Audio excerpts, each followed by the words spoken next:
In 1985, Terry Lofton put out a film called Nail Gun Massacre. Now, its tagline here: cheaper than a chainsaw. Nail Gun Massacre is never going to go down in history as one of the most amazing slasher films of all time. It's not even going to go down as one of the most competent slasher films of all time. In fact, Nail Gun Massacre does about everything possible wrong in making a movie that's possible. The direction makes very little sense. The story makes even less. The acting in it makes movies like Satan's Blade look like work of thespian art. Yes, and you missed out on this one.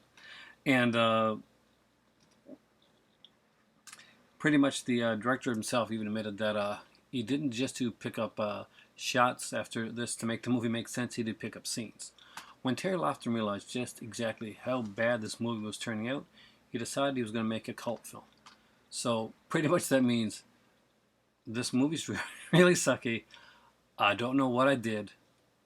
Let's hope that this is going to play for an audience in a different manner.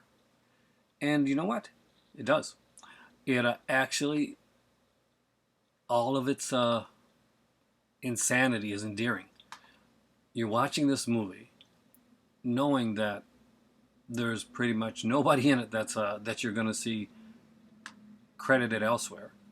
This is pretty much a place where movie careers go to die.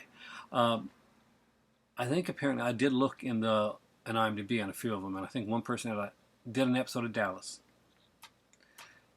I guess they were desperate that week, or he's like guy in background number 3, something like that. But the acting in this is pretty awful.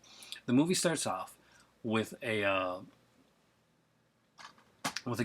gang rape actually, and you might think that could be really disturbing. You know, I've talked about like some like actually disturbing films like Last House on the Left and movies like I Spit in Your Grave. Remember those films? Nothing like that. Okay, there is nudity in this film. There's like a ton of nudity in this film. It's not in the rape scene. Basically, we have 5 or 6 guys, and they're kind of holding down this girl, and I would like to say that I was shocked, disturbed, and appalled by that scene. It was hilarious. It really was, and that's it's not something that you want to say about a scene like that, but it was just so badly done. There's no time when there's like your suspension of disbelief is going to go. Oh my God, what a shocking sequence of events! No, it's actually that bad. It really is, and that's something that you don't make light of, something that you don't make fun of. It's just really a badly done scene. You can't even take it in context of what it's supposed to be because there's no time in this film here when you're not aware that the people are attempting to act. There's nothing that like is going to draw you in at that point. So after this, and it starts like this. I mean, it starts with this scene, and she's never there's no close up or anything like that. It's and it doesn't go intense, and it doesn't stand for very long. It's actually a pretty brief scene, and it's just really clumsily done and not well edited. And you can pretty much tell. If I took a few of my friends and I said, "Oh, look, there's something," it'd be like almost like people are carrying on and making fun. It just really doesn't make much sense. Anyway, so that disturbing scene goes by. It goes to just a few minutes, well, however long later. I'm not sure. A while later, and we see a lady with her kid putting out clothes. Now, the husband is inside. He's like this kind of. He's got the wife beater shirt on, and he's the big guy, not in shape. Well, he's that kind of like that southern stereotype you hear about. And he's like, you better get in here. Get in here. Come, I know you're out there. And she's out like putting clothes on. He's like yelling out to her, and she's oblivious, and we know she's really oblivious because somebody comes by in a totally black outfit with a huge pneumatic nail gun, loads it up, by the way, wearing a black motorcycle type helmet. See, and and walks right past her and the kid. She doesn't blink. Yeah, she has my obvious. Now that being said, you know, this guy's not a prize. She may be like, yeah, you keep yelling, fuck you. It's coming up. Person with nail gun. I don't care. All right. But yeah, it's so the nail gun killer comes in and has a very effeminate like type walk. So you're pretty sure you know who it is at the beginning. After all, we did see the clumsy rape scene right at the beginning of the film, and all of a sudden we see one of the guys that was in that scene uh, getting nailed, literally, uh, with a nail gun, which can kill you. Apparently, Terry Lofton, when he was before he made this film, walked. Well, he went up to like a construction site where some of his friends were, and two of them were playing around with nail guns and like shooting them at each other. No, I kid you not. They were playing around with nail guns, shooting them at each other. At this point, he's like, you know, you guys got to be careful. This could be a nail gun massacre. And his movie came from there. So, two idiots on a construction site were shooting nails at each other. And this was born. Cheaper than a chainsaw. I'm pretty sure this film's budget was probably cheaper than a chainsaw.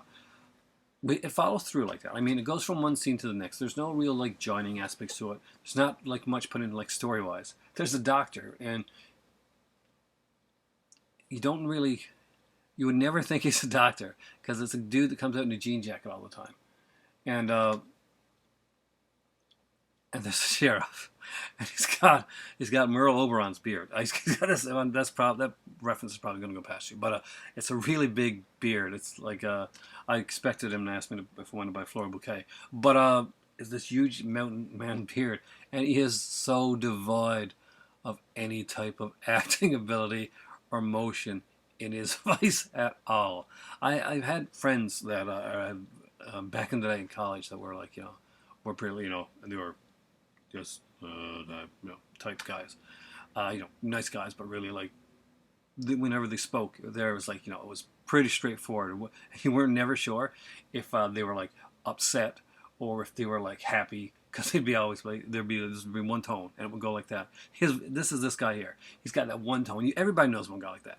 That's just this one monotone type of guy, and not even in a, you know, you're like, oh.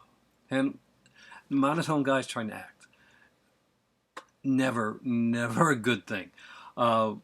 These are the heroes: monotone police officer and jean jacket doctor. They actually throw in a line there saying that, "Why don't you dress like a doctor?" To say basically, you know, hey, this guy doesn't dress like a doctor. Clever, and not so clever.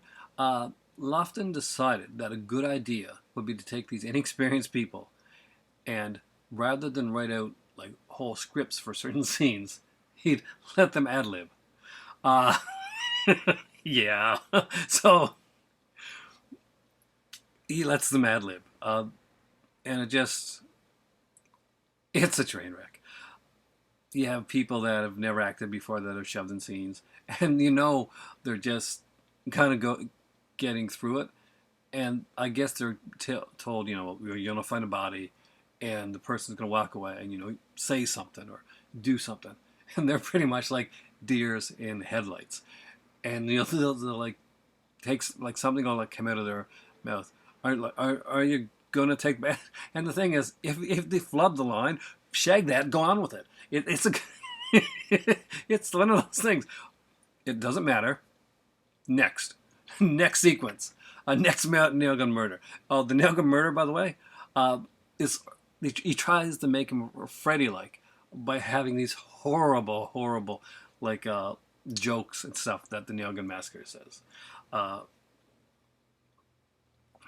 Apparently, one of the things he tried to do that I have to give him credit for is he tried to kill off more males than females. He thought that in a lot of horror movies, you know, females are always the ones getting killed, and he didn't want to show like the victimization of women in the film slot, so he said he was going to have mostly men, and that he did. He actually had mostly males in here as the victims. He said if he does Nail Gun Massacre too, and I would pay to see Nail Gun Massacre 2. I would pay to be part of Nail Gun Massacre 2. He said he's going to kill off all guys. And that being said, so he says that, and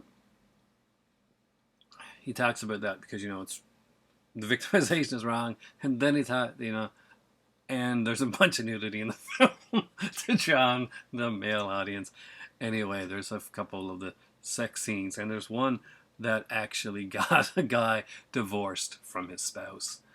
She was upset because she thought that the sex scene that he was doing looked too realistic. So she got upset with him about the scene to the point where they broke up. And I have one thing to say on that. If you have a spouse that gets upset about a scene that you did in a movie, breaking up with that person, probably a good idea. The guy got lucky. And the scene is on a tree. And there's like the girl's naked and the guy's naked. And I think Mark put this in my head because he mentioned butt thrust. And I did not know at the time what he was talking about because I hadn't seen the movie yet. But it took such a long time to get that dude's ass and his movements out of my head. Just anyway, it's a mystery. You have to guess who the Nail Gun Massacre is, and I was pretty sure I knew who it was. And then they did what Friday the 13th Part 5 did. They put in a scene that gives it away. If you've seen Friday the 13th Part 5, you know that one is also a murder mystery. But there's a sequence of Friday the 13th Part 5 where the camera zooms in on the killer's face while the killer looks very killery. And that pretty much takes out any doubt that you have. This one here does play it a little bit better by having a female in that costume most of the time. I'll be honest with you. The fact is, there was a female in this costume, so I figured, hey, it's probably going to be the girl. But then there's a sequence where there's this guy who tells them, like, hey, going up to old Bailey's farm, that's a good place to go. And then after they leave, he said, I'll see you sooner than you think. That's pretty much a giveaway. But I still wanted it kind of to be the girl, like kind of be like a whole Day of the Woman Revenge type of thing. But no, it's I won't give it away. You're gonna figure it out. Just know that I think they originally meant it to be the girl too. Like that was the way it was going to be. But for sequel purposes, they had to keep somebody alive.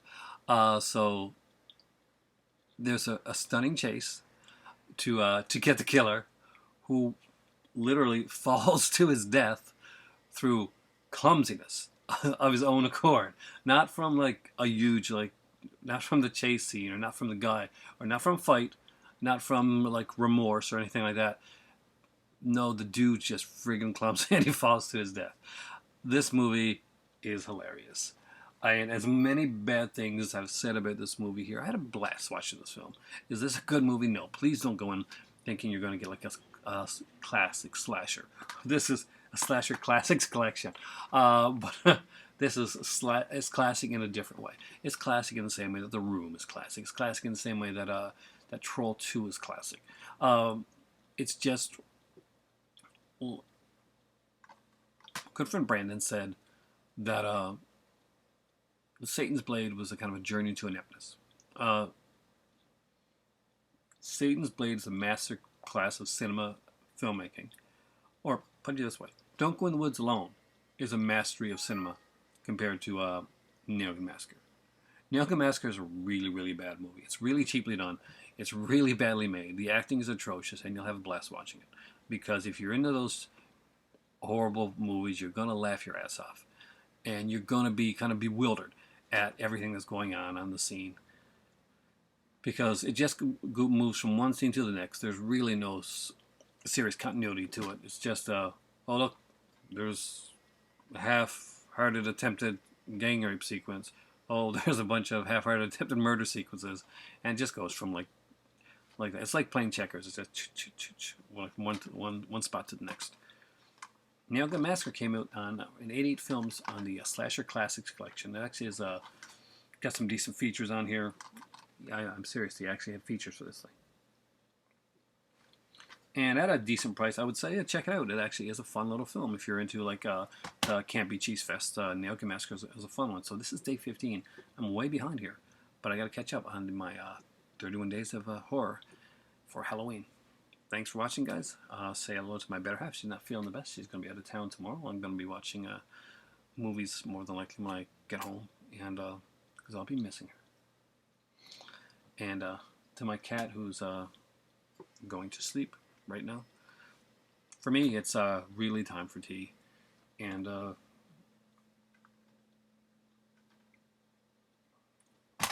yeah, I'm gonna have to watch this one again with my son because this is something that he has to see to believe.